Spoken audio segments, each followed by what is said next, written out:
Welcome to this video tutorial about the integration of a LAUMAS TLB Profinet I/O weight transmitter into a Profinet network mastered by a Siemens PLC. The setup we will use during this tutorial is composed by a Siemens S7 1200 PLC and one LAUMAS TLB Profinet I/O. The development tool we will use is TiA Portal version 12. The required documentation for the integration procedure is composed by the TLB Protocols Manual and the TLB Profinet I/O GSDML file. A note about the documentation: for all LAUMAS customers, the required documents are all available on LAUMAS website.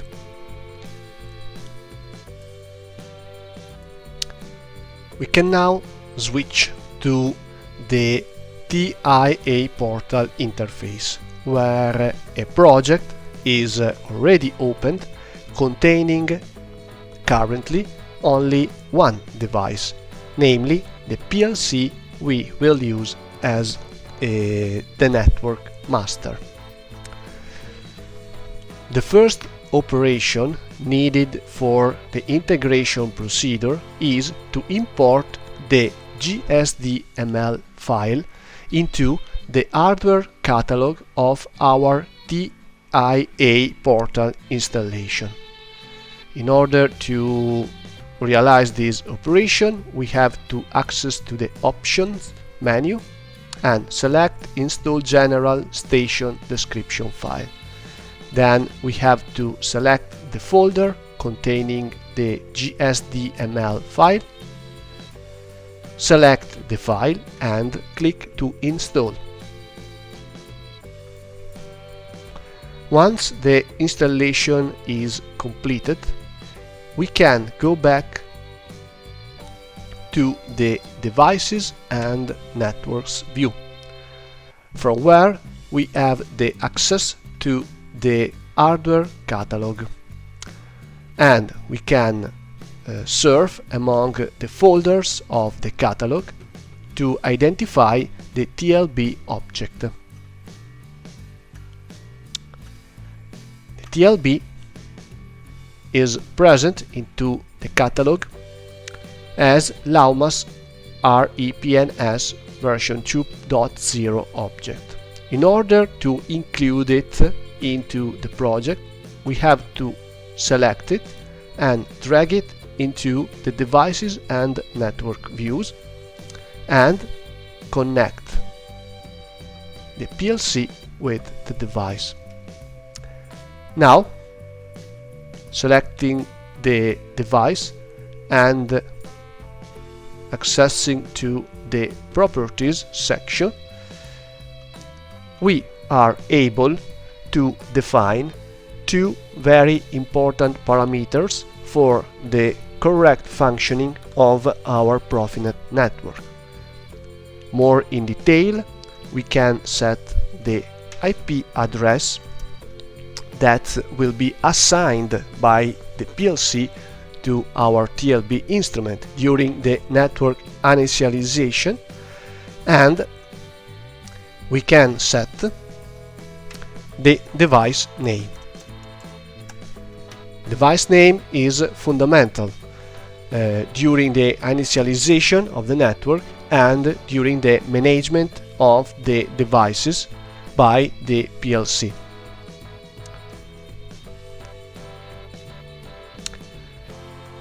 With a double click on the TLB symbol, we have access to other important information. More precisely, we are able to see how the data exchanged between the TLB and the PLC are organized and addressed by the PLC itself.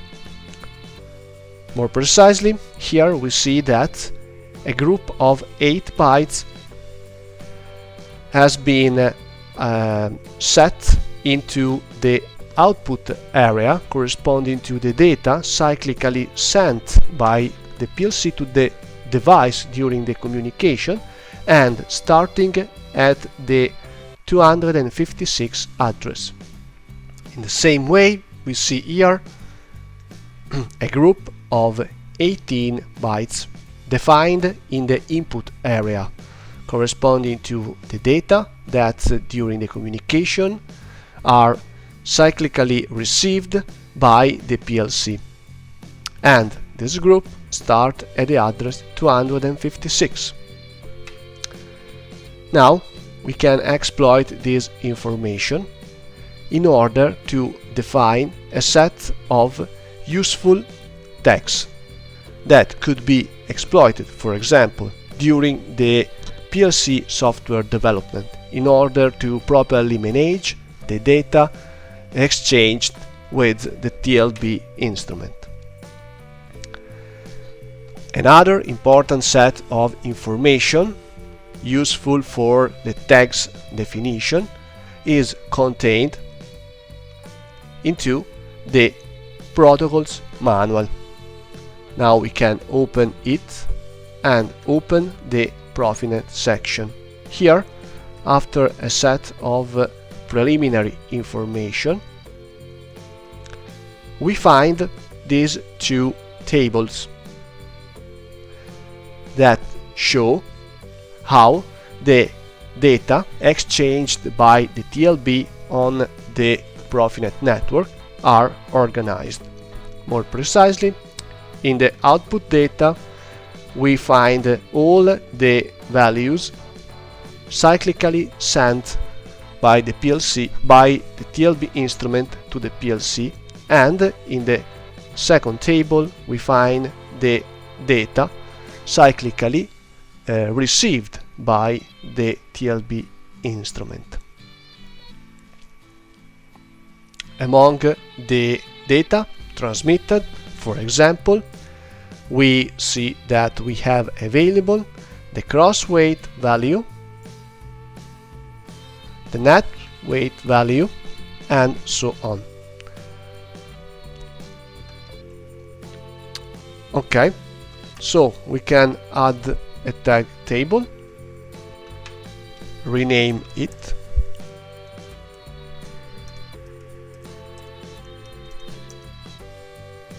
and we can start to define our tags.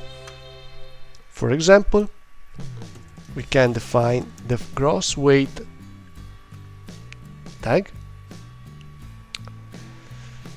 As we can see in the protocols manual, the gross weight transmitted by the TLB is a 4-byte field. And another important information is that both gross weight and net weight are transmitted as absolute values, so without the sign. We will see briefly where to find this information. So, gross weight occupy the first 4 bytes of our data. So we can define it as a UD data type and assign to it the 256 starting address. The same way, we can define the net weight tag with the address currently proposed by the TiA portal, and we can add to these two values the status register tag. We can check on the protocols manual. Here we can see that the status register is a 2-byte field, and it is a register composed by 16 bits, each one of them with a specific meaning assigned to it. Again, in this manual we have available a specific table listing the meanings assigned to all the bits composing the status register. And exploring this table, we see that, for example, the bit 7 value gives an indication about the sign of the gross weight value.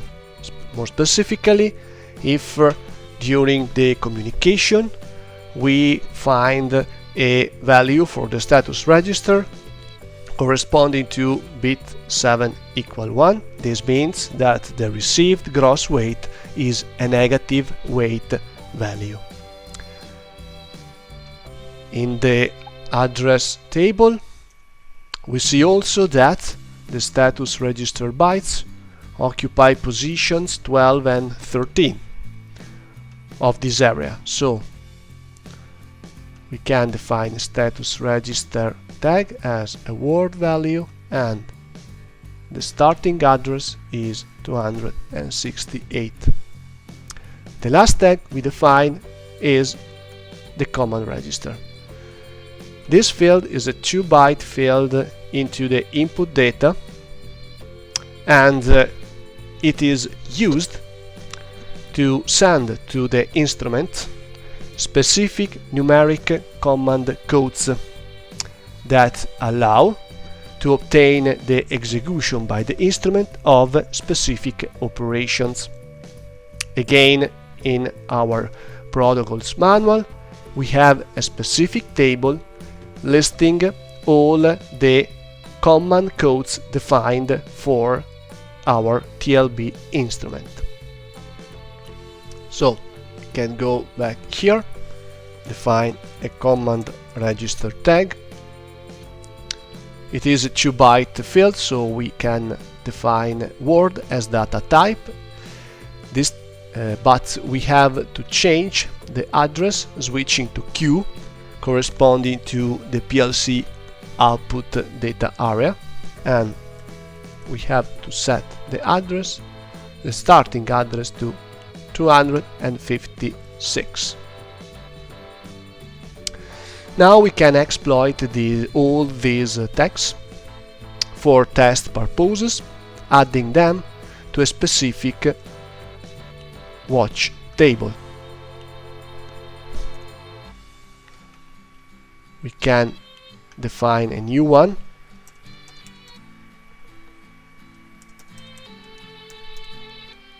name it scale test watch table, and we can start adding to it the previously defined tag. Or in particular, we can add to it the gross weight, the net weight, and the status register field.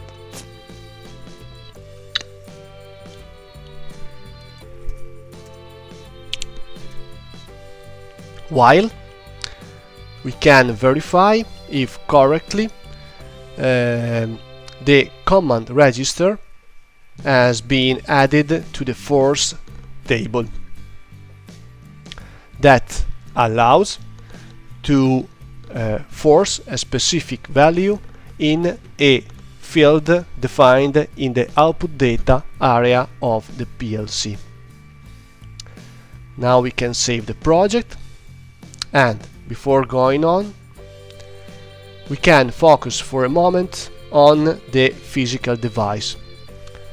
More precisely, in order to obtain a correct communication between the PLC and the TLB, it is mandatory that the name of the physical instrument in our Profinet network is equal to the name assigned to it into our TiA portal project. In this case, this means that our physical TLB has to be named as scale 1. How to do it? We can exploit the TiA portal. In the online access section, we can select the network interface, used to connect our PC to the network where all the Profinet devices are connected to, and we can double click on Update Accessible Devices. In this way, we trigger the execution by the TiA portal of a procedure aimed to detect all the available Profinet devices on our network. Here we see the list populating, and among the available devices we find the PLC and this LAUMAS PNIO object. LAUMAS PNIO is the default name assigned to all LAUMAS weight transmitter instruments equipped with a Profinet interface. So we have to change this name to the required scale 1. To do this, we have to double click on Online and Diagnostics, and in the Functions section, access to the Assign Name, where we find the fields where to put the new name and the button Assign Name. The operation is executed. We see here the successful result. So now we can go again to the network view, select the PLC, and going on with the compile operation for our project, and we are able to download the compiled project to the PLC. We can load it. Okay. Now we can switch the functioning mode of the PLC to run. Very well. We can go online to check if all the operations has been successfully completed. Okay, all the green symbols means that all the items on our Profinet network are working correctly. Now we can access to our scale test watch table, and enabling the monitoring function, we are able to see all the data currently exchanged between the PLC and the instrument. Here we have the gross weight and the net weight values received, and the current value of the status register if we go to our protocols manual and compare the current value of the status register with the table corresponding to this field. We are able to see that the current value means that the weight value is stable. Okay, now we can access to our first table to verify the working of the command register. For example, we can ask to the instrument to execute a semi-automatic TAR operation. This requirement, this can be obtained writing the 7 command code in our command register field. So we can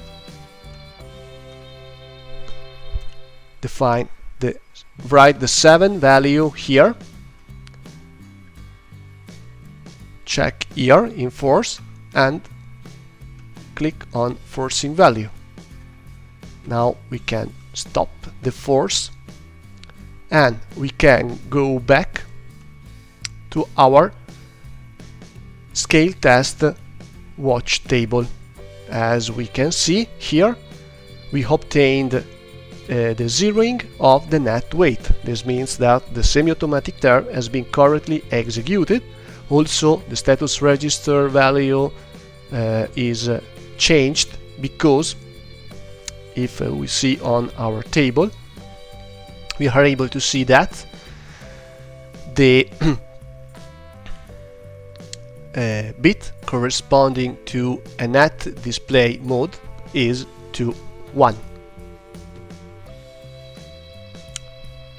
With this last test, this tutorial is completed. Thank you for your attention. See you next time. Bye.